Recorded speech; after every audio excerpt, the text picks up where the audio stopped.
on the wheel, as were his two companions. I could not endure the sight of that execution. I moved away. But Duhamianu, his friend, watched it all stoically. I turned to look at something else. While the victims suffered, I studied the spectators. They chattered and laughed as if they were watching a farce. But what revolted me most was a very pretty young girl I saw with what appeared to be her lover. She uttered peals of laughter.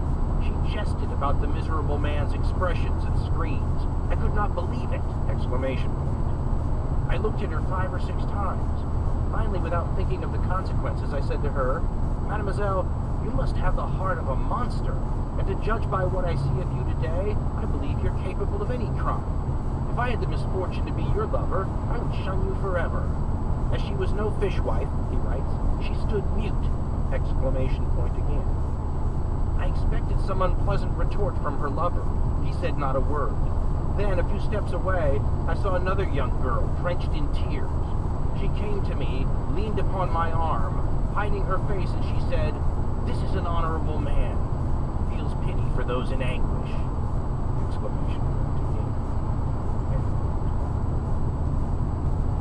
Those comments also emphasize another key thing that was making some in the crowd judge others in the crowd partially for the way that they were reacting.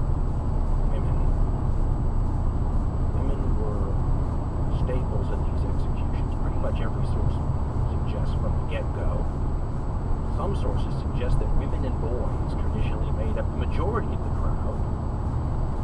It hadn't been a problem before this era, but this is the era, remember, that has certain built-in assumptions amongst a lot of the intelligentsia about human nature. And one of those assumptions has to do with womanhood, and how women are naturally the more compassionate sex, as one primary source quote said basically something like, they're scared of spiders, but they can go to these executions and watch intently and enjoy it. So the reality of women at these executions was clashing with the intelligentsia's view of what womanhood was in their minds, in their writings, in their assumptions. Once again, if womanhood is really like this ideal compassionate, mothering state, then what we're seeing